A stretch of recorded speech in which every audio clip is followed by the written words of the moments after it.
Well, let me start with this. You can prepare for many roles in your acting career. I don't know how I would prepare to play a child of Snow White and Prince Charming.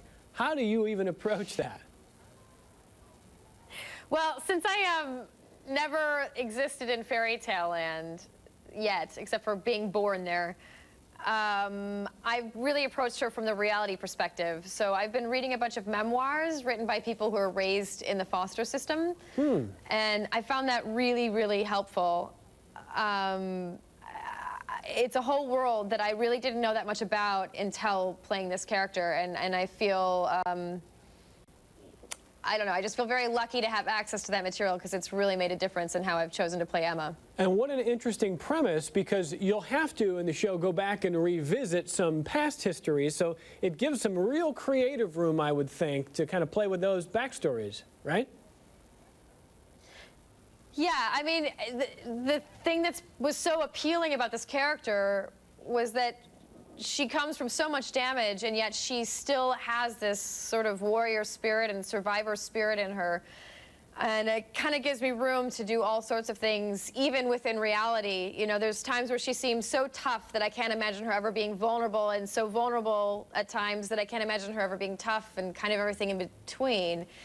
And then also, it gives room for, down the road, the possibility of her existing in fairy tale land. And right now, I have no idea what that would even look like. Well, I'm just kind of going over some of the details on who's involved with the show. Adam Horowitz, so many others involved with great shows like Lost. And I remember talking to actors from a show like Lost, and they would say every time we got a script, we thought, this is going to blow people away. This is so cool. Are you feeling this the same way? What has it been like for you?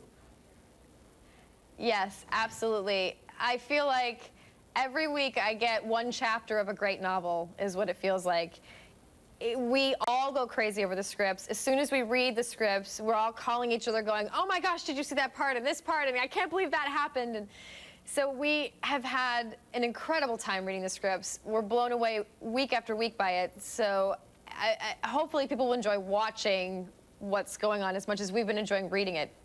Well, I think television's desperate for good storytelling and good writing, and here's hoping that that this show is certainly in that category, lasts a long time, gets the audience it deserves. I got about a minute left, so why don't you go ahead and tell our viewers who don't know much else about the show, just give us sort of an overarching view of it.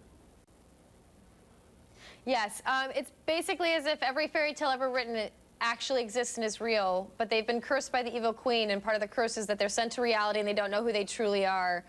And my character, Emma Swan, has been prophesied to be the one who's going to come back and save them from this curse. So there's all sorts of adventures that happen, both in fantasy and reality, and it's all very grounded in very real relationships and really real conflict, but then you also have the mythology of all these fairy tales. So you kind of get a whole lot of stuff going on. Huge potential audience. We all know the fairy tales. It's going to be so much fun to see it unfold the way you guys put it together for us. And Jennifer, fun to chat with you. I hope to talk to you again. Thank you. Thank you so much. Have a great day.